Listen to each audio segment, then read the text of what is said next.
Hello and welcome to Center for International Development's last Road to GEM 23 Climate and Development Series event. I'm Kanwal, a mid-career MBA student at HKS and a CID student ambassador. CID's Road to GEM 23 Climate and Development Series precedes and helps launch CID's May 2023 Global Empowerment Meeting GEM 23, Growing in a Green World. This spring, CID strives to elevate and learn from voices from the countries on the front lines of the climate crisis and will feature important learnings from the leaders who will activate participants at GEM 23. I look forward to today's discussion on the private sector's sustainability awakening, industry trends and global impact.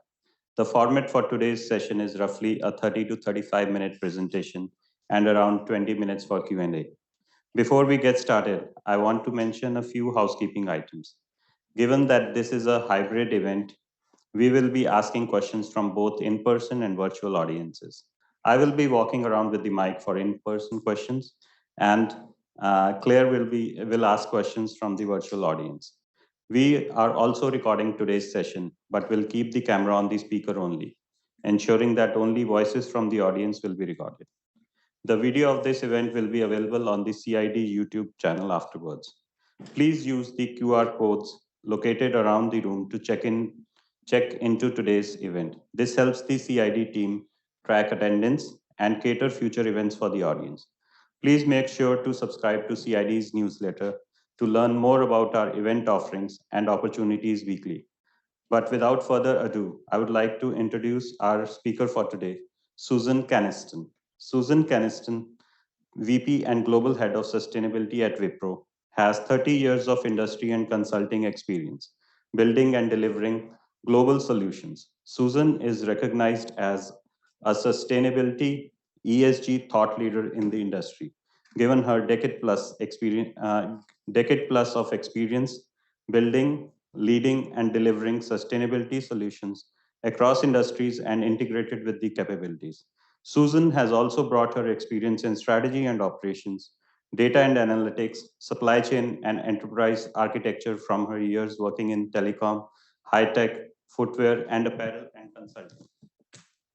Susan earned her MBA MIS at the University of Colorado and her BA in Environmental Sciences at the University of Denver. She lives in Portland, Oregon, and loves her kids, Muriel and Paul, nearby on the West Coast. She enjoys driving Impact personally too, progressing on her high-performance home retrofit and supporting a global nonprofit, World Pulse. She balances all this with Pilates, swimming, cello, birding, gardening, and meditation.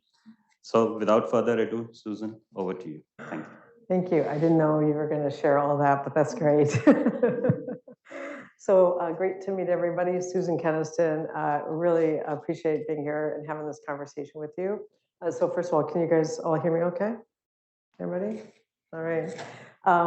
So I'm really excited to be here today, actually just getting in from being in London the last 2 weeks.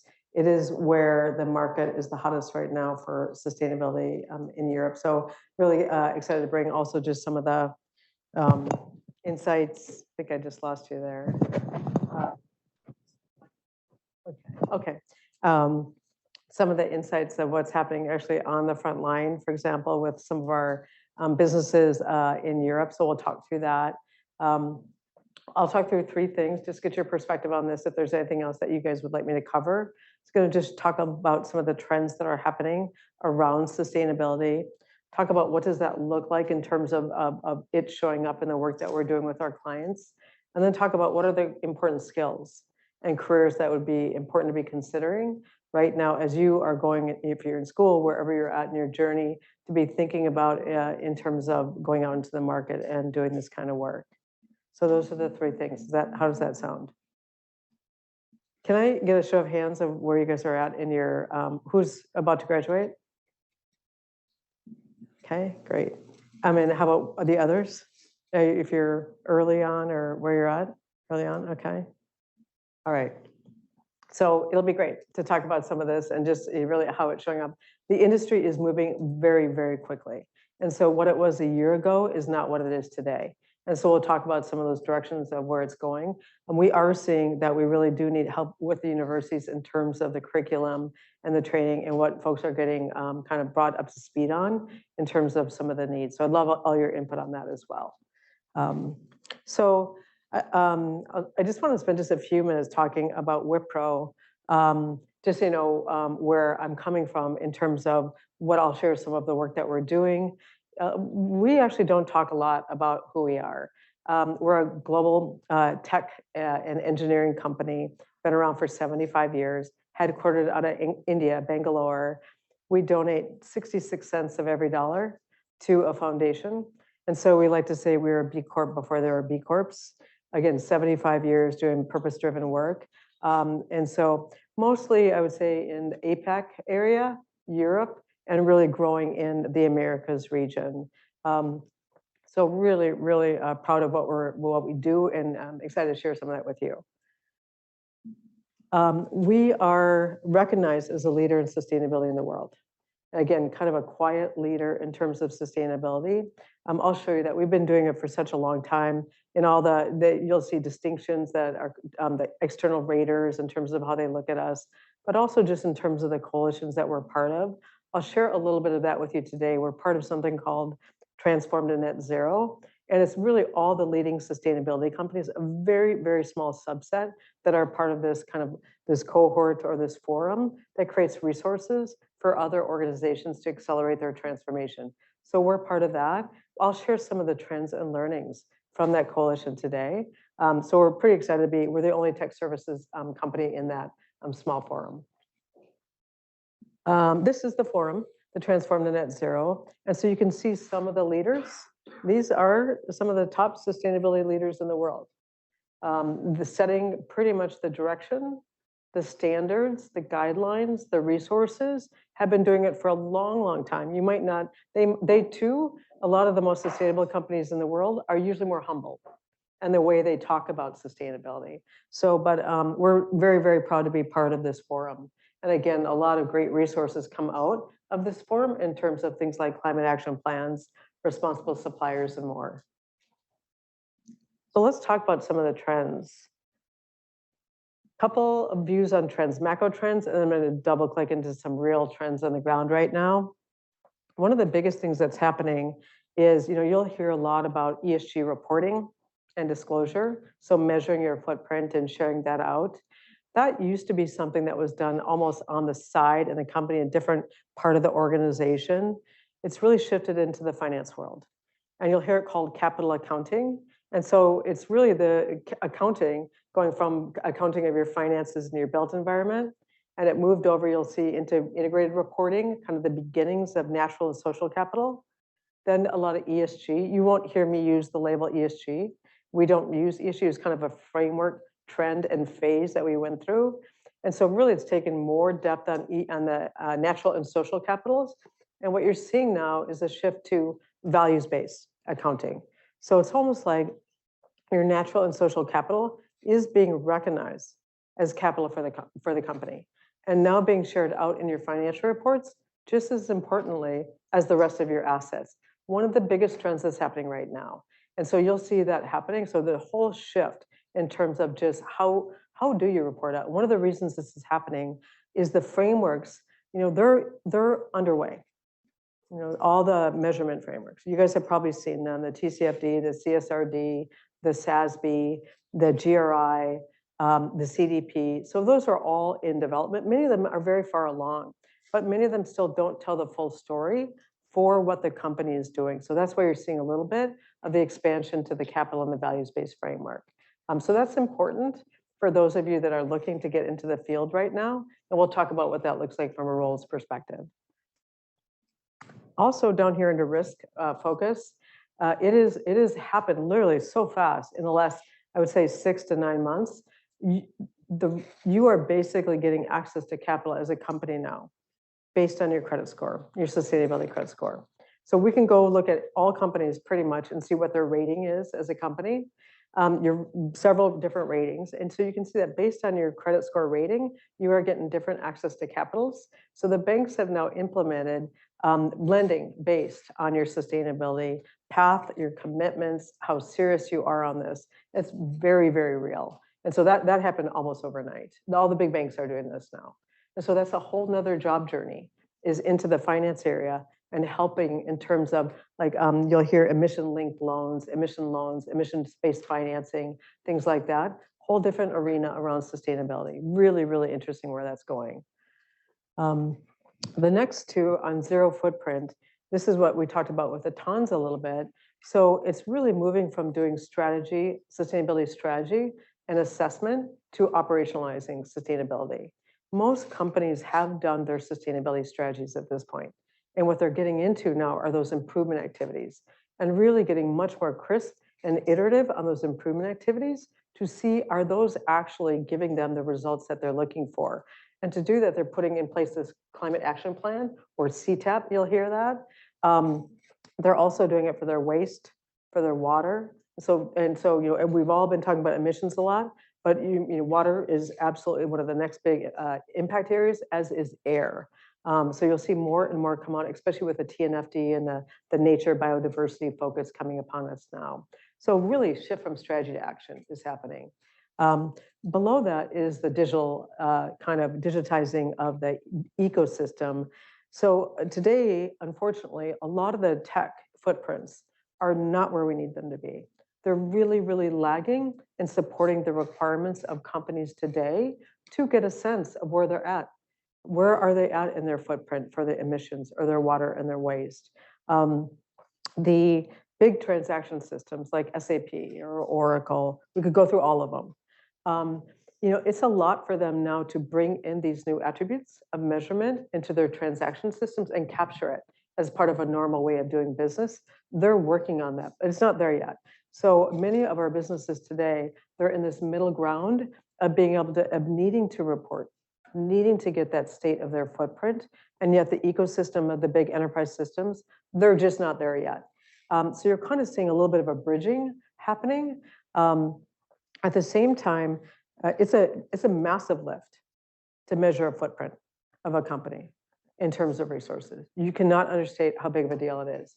And so most of our clients are actually looking to reduce the resources needed to do that and building things like sustainability data as a service on the ingestion side, on the landing side. So you're kind of seeing the data ecosystem step in right now while a lot of the enterprise systems are getting going and putting it into their system. So a lot around digitization from transparency. You're also seeing technologies like AI and ML help in terms of a sense of what is the status.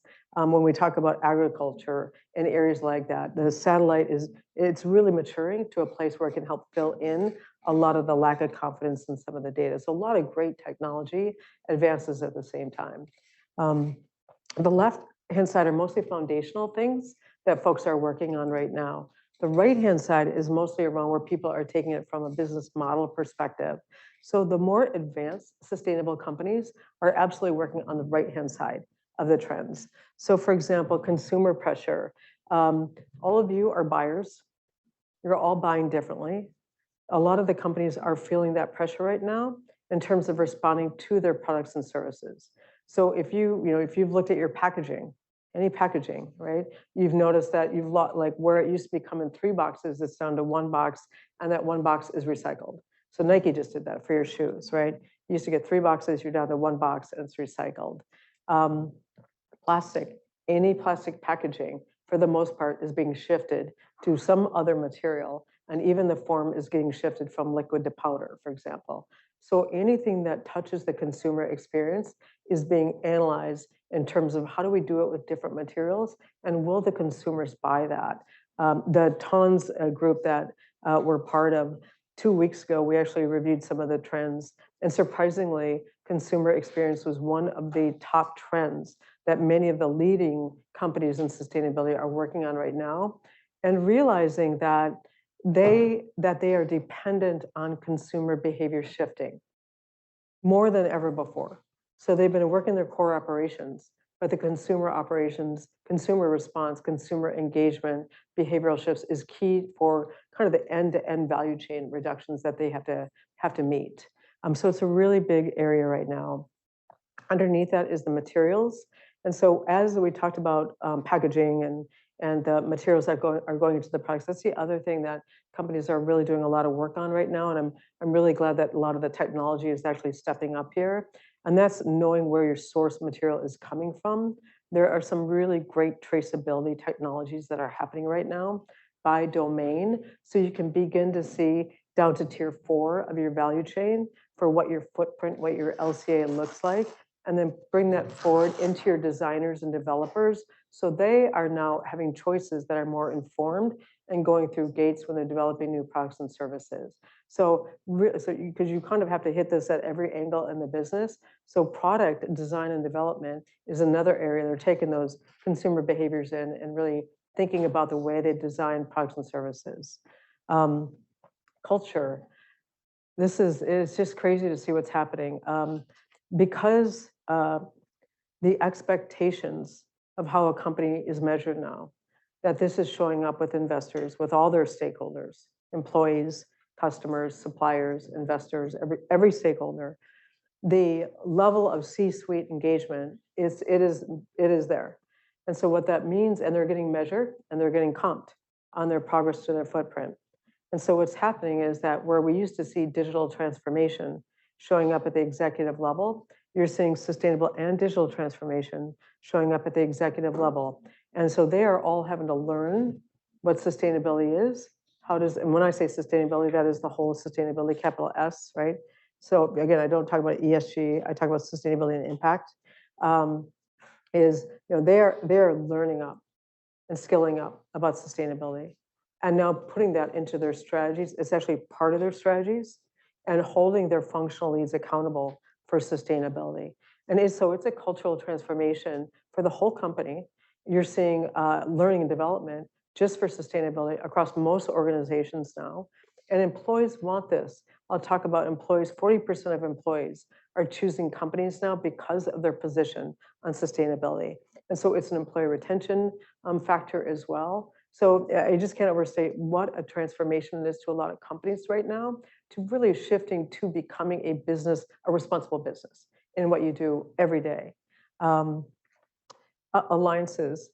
This is such a big problem. And there's such a tight window to making progress on this that you're seeing a lot of companies partner with others. It can be tech alliances, it can be our clients that we partner with, and you're seeing innovation labs in areas like that get set up to help basically make things happen faster. You're also seeing more leaning towards open source. So whatever you do with those coalitions, just like our TONs, we release all of our resources that we create. So everything we've done around a climate action plan or responsible procurement, it's for everybody. And so you're seeing a lot more open source and sharing. It's fantastic. And so we always recommend to people, always partner with others. Not too many, keep it tight to make some progress, but you're seeing a lot more sharing. But what does this really look like? Let's talk about what's on the ground, right? This is going to be a little bit of a double click on those trends. So in the coalition that I mentioned, and in the trend sharing that we just did 2 weeks, some of the leading companies in the world had a little bit of a roundtable for how's it really going. And some of this is right from them. Okay? And some of their words are, it's possible, but this is really, really, really hard. And these are the most advanced companies around sustainability in the world. And they do not feel comfortable. They have line of sight to their progress. 2025 goals, 2030 goals, alone. They don't have the confidence. They are sharing, and we are seeing this, that this is new. It's new in the business. They've been doing supply chain forever. They've been doing finance forever. But to do sustainability, where you are across your value chain, you have improvement activities. You know that the activities of what you're trying to do to lower your footprint is making the progress toward that function's goals. There's no confidence. This is all new. And so from that, what you're seeing is that they need much faster feedback loops. Not these 12, 18-month initiatives. They need fast response back on those improvement activities to inform them, is that the right thing to be doing? Should we be doing something else? And so that's one thing. And then you'll see just the data quality of the information coming back. Pressure on growth. So they're making voices about where they're at and their progress to goal, right? But at the same time, they're being asked to grow the business. Well, what happens when you grow the business? You grow your footprint, right? And so here, you look at any press report, and you will see the dance that they're doing. It's a very difficult dance right now because they are very committed to reducing their footprint. At the same time, they're trying to figure out that whole new business model of how to have products and services that have a green premium for raw materials. So your cost of sales, your cost of doing business has gone up. So the business model, trying to develop new business models where you get that balance of being transparent, but also growing the business into a responsible business. And so it is, it's getting real. And so it goes into scenario modeling. So what they're asking for is more scenario modeling faster so they can have those richer conversations at the executive suite for business growth. What should we be doing? This is what we know. It might not be perfect data, but this is what we know right now. And so that is getting to that level where you're beginning to have those conversations. And again, these are leading sustainability companies. Transparency. They are very worried about the risk of being sued. Everybody wants to be transparent. Everybody wants to release everything on their .com site. Everybody wants to do that. But at the same time, if they do that, and if they don't make it because they're trying to grow or they're trying to figure out, is this really accurate data, they're being dinged by the investors. And so what you're seeing is folks set internal and external targets. Still have those internal aspirational targets, but also begin to think about what should we be saying? What is our narrative? So that is showing up, and that goes to the next line of the narrative is, especially the leading companies and everybody is really wanting to be transparent. Sometimes people are a little bit too jumpy and actually are too transparent. But to find out what is the narrative, what is the story, how do we tell this correctly so that we're not greenwashing, we're intentional on where our goals are. And you'll see HSBC, I want to say it was 6 months ago, they had a billboard on a bus stop in the UK, and it was, and they're one of the leaders, and they got called out for greenwashing, and yet they're one of the leaders. And so, and it was not really, it was kind of in between, right? But there, you can tell it's really hard. So I was talking to somebody yesterday who's in comms and brand, and how important they are to be supporting the sustainability initiatives right now, to help the coaching and the guidance, and understand that intent and the cleanliness and the protection of the brand. And so it's not science. So it's really your company and your culture and the right thing to say. So there's a lot around that right now as well. And you'll see it when you start looking for it, you'll see that. We talked about the customer. I was really surprised to see this even more shift in customer experience, because it's been very focused on the operations of the business. And then the supplier, because you're responsible for your extended supply chain now. So you also have to measure all your suppliers, right? That's called scope 3 a lot of times. But your customers are scope 3 as well, right? Patagonia has been working on washers, how to have less water usage, right? Waterless dryers. And so you're still responsible for your customer, but now more and more people are going into the consumer experience because of the dependency on that, and just that that they can't do this alone. They need the input, they need the drive, they need the behavioral change from consumers to make this happen. And so I was really surprised to see how much that needle is moving right now. So that's an important thing to think about from a skills and a career perspective, is the whole consumer experience angle. And then scope 3, as I mentioned, companies are now unimaginably responsible for their entire footprint end to end. All their suppliers, tier 4 suppliers, all the way out to the consumers. So not just their core operations. Imagine that. Imagine doing the accounting of your footprint, your whole footprint, social, environmental, governance, across the board. That's what they're being asked to do. It's a lot. It's the right thing to do, but it's a tall lift for a lot of organizations. Okay? So what does this look like in terms of supporting them? What can we do? I think it's really important to recognize that companies are at different starting points. You have the leaders, that are really pushing the edge about what we just talked about, that more iterative kind of scenario modeling, getting the data for what you have and what you can use and bringing it up to those executive growth conversations. And I think they're leading and they're leaning in and they're really doing a good job of setting some best practices, open source and more. And so innovation with them, those fast scenario kind of modeling, really a really good position with the leaders to be in. In the middle of the pack are the folks that are trying to digitize and basically take the data ecosystems, reduce the resource impact, and get some fundamentals grounded. And then the small and medium businesses, they're just trying to figure out what this is, what this language is. It's a very legal language now. This is regulatory. And so they're just trying to understand what their position is. So there's a big opening right now for the small and medium to get support. They really need a lot of help. There's just not enough people helping them get on this train.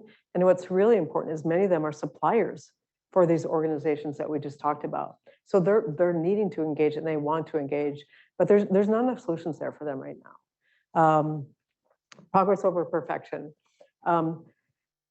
We could have the standards conversation all day, right? So there's standard regulatory frameworks, right? And there's the ISSB, SASB, huge fan of SASB, right? CDP for carbon is the Carbon Global Framework. TCFD is the SEC's requirement for disclosure. CSRD is the European standard that's leading the whole world. And then there's industry specific, like GRESB for real estate. You know, countries have their own. Australia has theirs. UK has theirs. If you harmonize all those, right? If you're into data and you harmonize all those, and you see how those float out, you get to about 80% standardization. So there are plenty of standards out there today that you can work on. And we just talked about how folks are wanting to get line of sight. The most important thing is to use what you have. Use the standards you have, because the standards are coming. They will keep evolving, but there are great standards that are out there. If you harmonize those, enough to give you a line of sight for how you're doing. And that's what we really recommend with our clients is just keep moving, because you can get that. And there's just a lot of knowledge in the businesses, how to interpret that, what's good, what's bad, what the edge factors are. So we say definitely know the standards. In fact, I talked about this with some of your folks is, anybody in my practice, I make sure they know the standards. It's a fundamental. You have to know the standard frameworks to be in sustainability. It is ground zero. And so I'll talk about that. It is absolutely a must know. It's the language. It's the taxonomy of sustainability. Standards and data, transparency, bringing it into the financial. So it used to be that, most of sustainability was led through the chief sustainability officer, CSO. It's shifted to the CFO. Because everything is shifting to the capital accounting. And so you're even seeing the CSO begin to report into the CFO. And I think it's a good thing. I think, not just that it's about financial, it just gives it more structure and rigor and focusing on that versus kind of a side storyline. Because you, again, used to see like the ESG, CSR, there's no such thing as a CSR for the most part anymore. The industry has moved beyond that. And so I think the financial capital accounting structure is a helpful thing, and you get a holistic value modeling. We're working with a company that I always love to get a shout out for. It's called GIST, G-I-S-T. Fantastic value modeling that they've done. It's almost like an EP&L kind of a view. That's where things are going. And you'll see me talk about if you've got, financial leanings, the financial plus the sustainability, they go very, very well together. We talked about some of the standards and data. It is all about data. If you have a kind of a leaning towards data, there's a lot of work to be done and lots of good things to happen with data. We talked about customer is key in terms of designing. We're seeing a lot of that. Digitize and innovate. It's everywhere. So what's interesting about sustainability is you're really seeing it implemented in what's called a federated model in companies, where it's in every function, right? So it's in your planning for the strategy. It's in product design. It's in procurement for how you source. It's in manufacturing for how you process and recover materials. It's in distribution and looking at what you do. So it literally is in every organization now is doing sustainability. And what I always encourage people is when you're thinking about careers and sustainability, if you have a domain expertise, go there. go with your domain expertise and do sustainability with it wherever you've got a natural leaning, because it's happening in every function. And I like that because then you can really roll your sleeves up and see what it looks like. Do the work, do the hard work around sustainability, and you'll have then go across the value chain. So it's in every part of the value chain. Employees, like I said, 40% of employees are choosing sustainability companies right now. Employee engagement is massively important, from how you recruit to how you onboard to how you let employees be on employee initiatives to the communities that they have in the company to how they take it home. So it is a values consideration. And so employees are a really big part. That's part of that cultural transformation. But employee engagement is really, really, really, really important. So I just thought I'd show you a couple of things that we've done, just to give you examples of what this looks like. This is just one with a manufacturer. Sustainability is 3 layers of kind of transparency. The first one is compliance.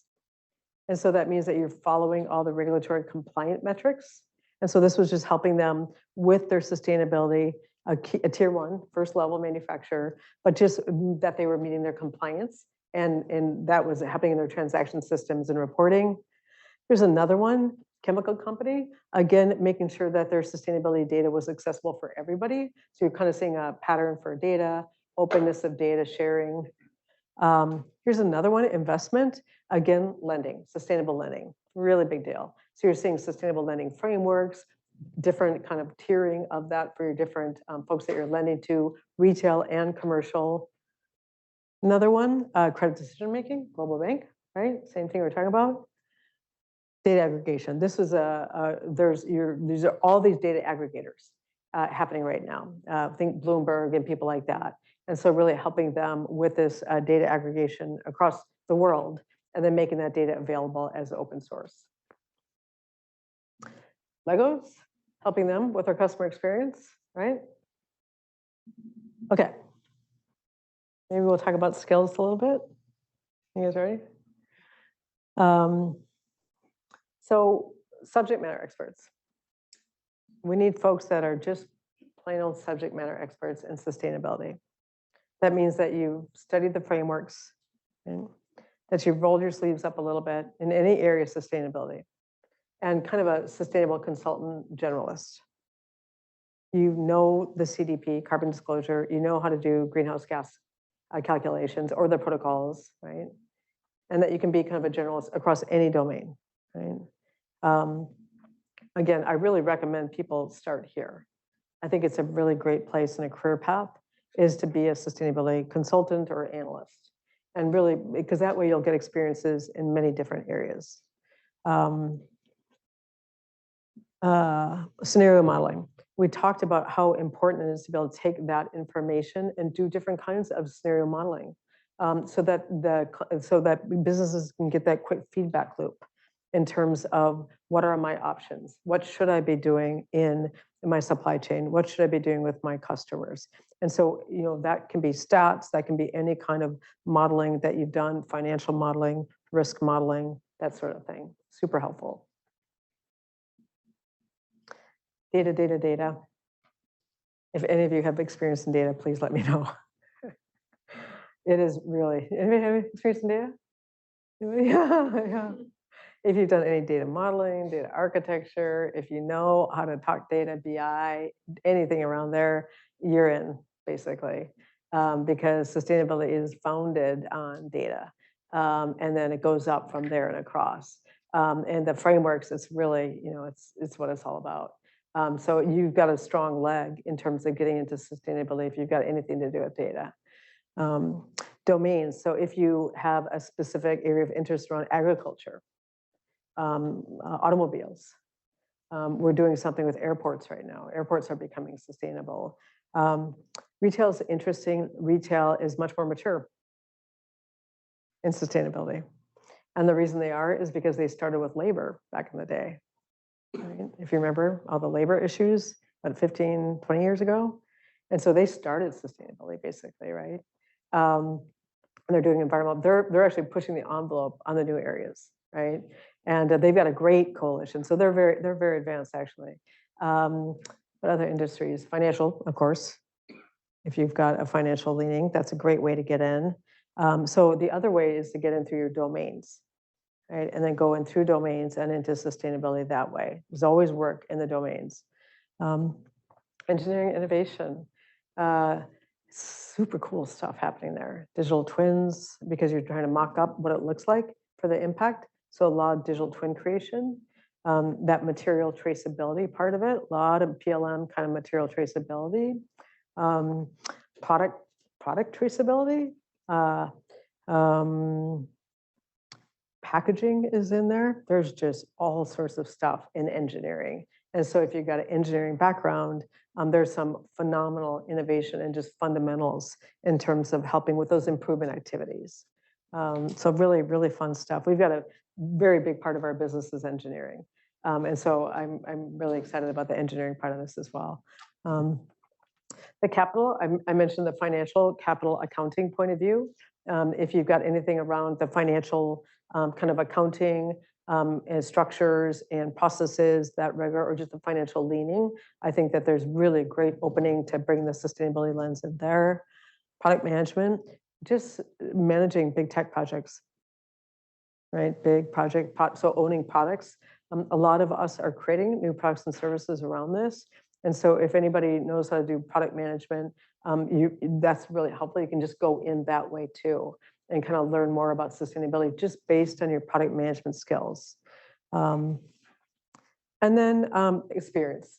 So UX experience, consumer journeys, things like that. If you've got anything around experience design, there's a whole area around sustainability in that forum too. Those are some of the big areas that I'm seeing in terms of some of the skills and labor. I'm just going to pause and see. Maybe Cassandra, if I'm missing, did I miss anything on that, do you think? Big ones. Yeah, yeah. It is there is a wealth of opportunities in this area right now. I cannot overstate that enough. And we are hiring, of course, so if you're interested, I am interested in hearing more about you. But I think I might pause right now real quickly, and then I think that might be it. Yeah, if you guys, just see if you guys, first of all, if that's helpful, if you have any questions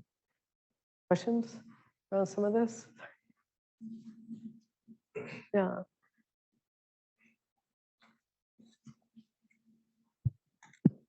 Thank you for the presentation. My name is Akshay. I'm with the Mid-Career MPA program here. Yeah.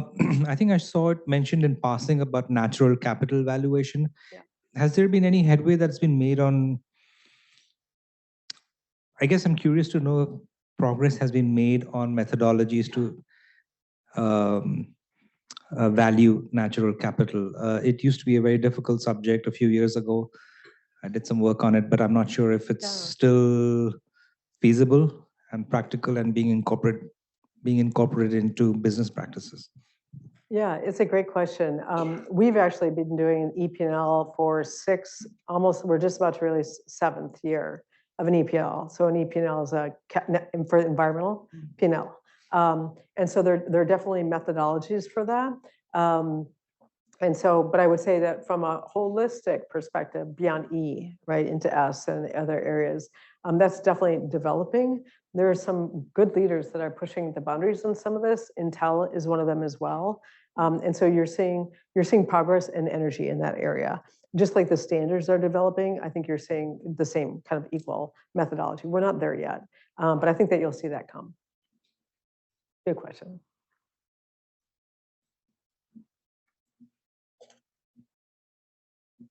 Thank you for your presentation.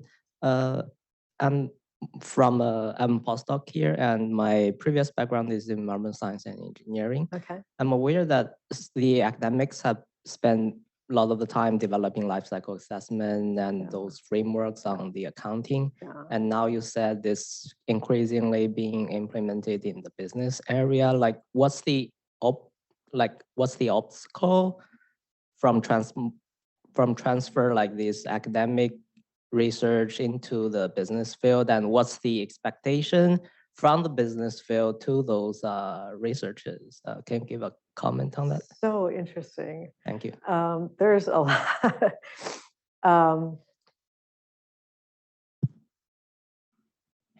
My partner does fish data and with research for NOAA, right?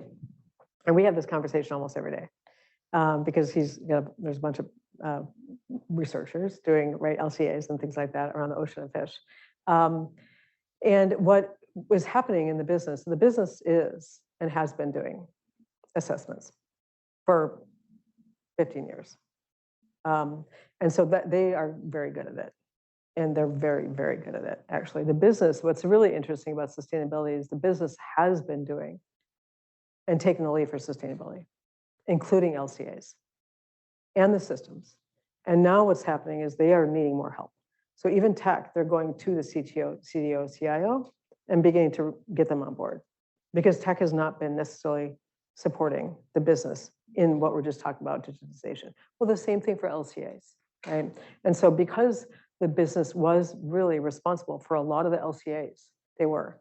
And they did it with there's providers, 2 big providers on LCAs in the world, basically, right? Is they would work with them and get their help on doing LCAs, whether it's for leather or whatever it is, right? And so they outsourced it or they brought people in to help them. But most of the large organizations have LCA teams, absolutely. And they're very, very, very good at it. Now, what you're seeing happen is that they will complement that with industry best practices, right? And so that's where it's helpful to have the research and to have the other points of view that are coming in the different domains. But LCAs are absolutely part of the business. It's a core part of what they do. What you're also seeing is light LCAs, so factories of LCAs or LCAs in a box, because LCAs, as you know, are super intensive. And so they're not doing them everywhere. We talked about the faster cycles. They need to be doing those LCAs much faster. We're working on a project right now for that same thing. And you're seeing kind of almost like automation in some areas of LCA factories. And that's where it's going. Because they're important and they're also being done more selectively. So where you used to do it for the whole company and do it every year, and it's just not because they know enough and they're getting the actuals in. And so now instead of having to do that LCA, you're reading it much more frequently with the data that's coming in through other technologies. And so the world of LCA, there's a lot of conversation about it right now. It's really changing. Good question.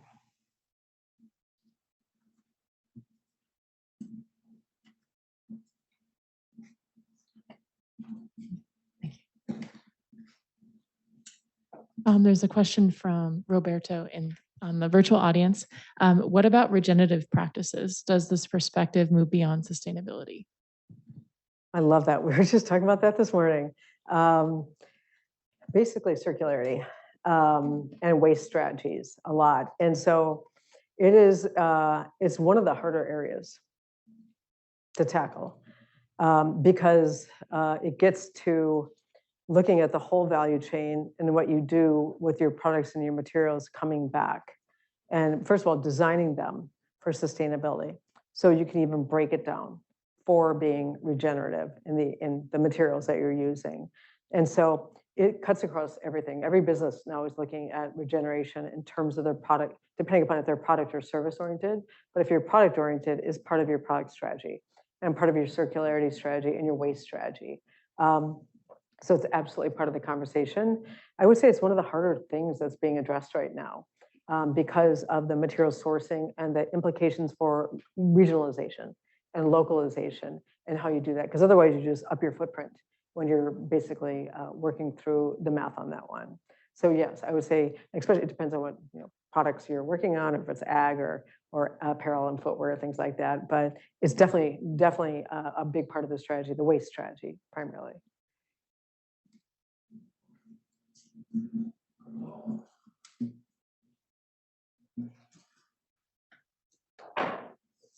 So, sorry, I missed some part of the presentation. So you might have covered it. Yeah. So when you look at sustainability, right, it's such a broad term. And between that, there are so many subsectors, like energy is one. When we talk about information technology as a sector, manufacturing might be one area. So 2 questions. So where do you see maximum amount of investment is going in terms of sustainability as a concept to be implemented? Second is, what kind of, you mentioned about some of the subject matter experts who might be relevant for sustainability as an industry, for employment in future. What kind of sector experiences do you think are going to be relevant? Is it mostly on the energy side, because which is where a lot of focus is right now? So some thoughts on these two? Yeah, it's a good Thank question. Most of what we do is cross-sector. And that's the interesting thing about this as well. I mean, there are industry plays for sure, and industry requirements that vary. But the measurement, even financial, because many people are managing their internal capital differently, right? More responsibly. Every company is looking at their energy transition and management. So it's interesting, a lot of people drop right into the utilities of the oil and gas for this, but that's not what it is. That's not what's happening. You're seeing them come together into an energy transition and management. They're both doing that. It's basically a supply and a demand side coming together. And you'll see that if you look under the hood of their strategies, they're both coming into energy transition and management. And so most of these are actually cross-industry, whether you're talking about supply chain, manufacturing, the products and services that we mentioned, and then tech stack. And so that's how I think a lot about it. Now, there are some industry plays, like we mentioned, around airports and automobiles, and they have their separate, but all of them share the core, a lot of work that has to be done. They all have to do that. And so where do I see the most industry plays right now? For sure, finance, because they're really getting into the lending, responsible lending. So I think that that's a really important area right now. I would say manufacturing is a big part right now, because you're having to redesign a lot there and measure and digitize a little bit more cleanly. And then everybody thinks CPG, but it's not necessarily CPG. I would not say that. And then you just get kind of a miscellaneous cross-sector kind of a thing. And so, yeah, it's not necessarily energy. There is energy work for sure. And there's the normal energy transition activities. And so if you've got a lean towards energy, that's a safe place to go as well. And that's pathway modeling, it's low carbon solutions, it's carbon trading, it's carbon capture, it's things like that. So asset optimization, there's those things there. Yeah, so I mean, that is happening, but it's happening just as much everywhere else. It really is. Yeah.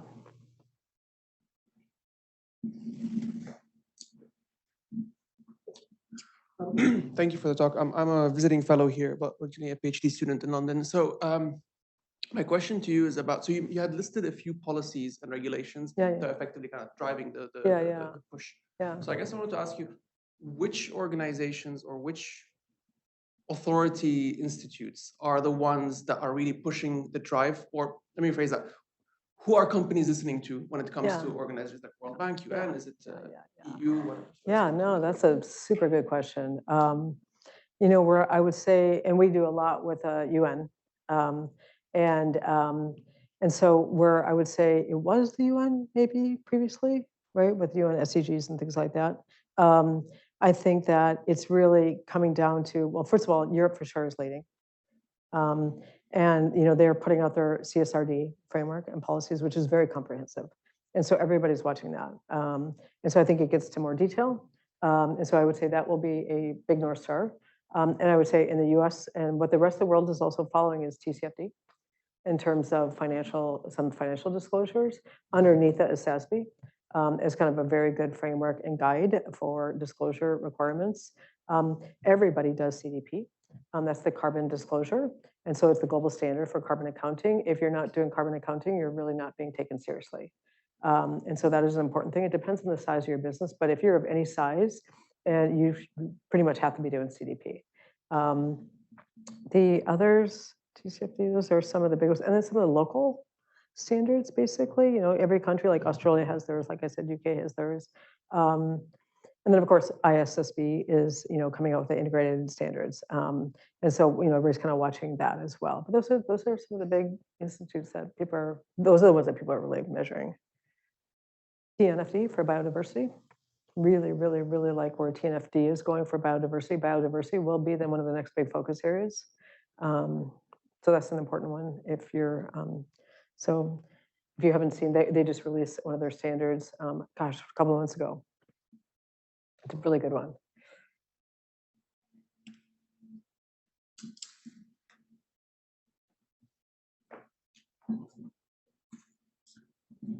Hi, I'm Shivani. So my question is that I know we learned that Wipro is one of the global leaders in sustainability, which is pretty cool. I guess I just want to learn a little bit more about what are some of your bigger programs, like what's the journey of Wipro really getting there? What is the sectors that Wipro has improved on, or is it just the internal reporting aspect that has really got Wipro, that accolade? So just want to understand better. Yeah. And I'll show a couple of pages that show our distinctions. And thank you for asking that. That's a great question. Part of it is our foundation and the 66 cents. And so we have a very huge social impact that we're really proud of. And so we put that money towards health, education, and technology. And so we have a university, for example, and many other partners that we work on in terms of helping in each of those areas. And so that's a very big deal of what we stand for. And then in terms of basically diversity and inclusion is one big area, of course, and then also the environment. So we don't just do reporting, we do share what we get. But for example, our facilities and campuses in Bangalore and other sites in India, we do something called a Disney tour. It's gotten to be called a Disney tour, where a lot of people just come and see what we've done because we're so far ahead in terms of biodiversity, measuring our footprint, and really just having healthy and responsible facilities, measuring everything of our facilities. And so it shows up there. And it shows up in just we've got a Wipro Cares program and that sort of thing. So we take it pretty seriously, actually. So, and then we share a lot with others. And I'll page through some of the distinctions at the end.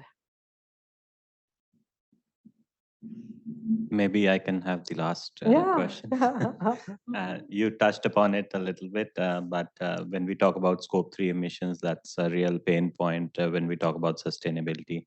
So how are you helping your clients or the companies get those scope 3 emissions or their disclosures into their sustainability disclosures? And second, how do you ensure that the data that is coming from those suppliers is reliable or authentic? Yeah, good questions. So we just actually set goals. We're literally just a conversation over the last 2 days of our impact, of scope 3 impact, because as you can imagine, we get measured on our footprint for our clients, right? And so every project that we do, we are committing to reducing their footprint through our projects that we do. And specifically for scope 3, what we're looking at is our transportation, right? So I had to fly here, right? And so having deliberate targets for we're doing it based on account, right? Or a function, you'll have targets basically for that account that you have to make decisions that get you to that reduced footprint target to support that client, right? So it's called account breakdown. That's one area. The other area we're doing it is, I wanted to say it was employee commuting, right? So we've got a couple specific areas that we're going in to measure.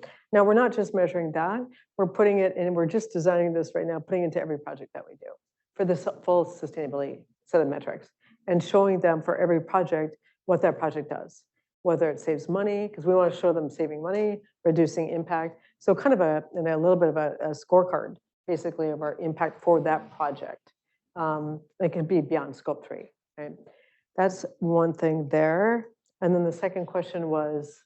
How do you ensure the reliability of supplier data? Supplier data is so interesting for scope 3. So supplier data, of course, is one of the hardest things you can do. It's almost like customer data.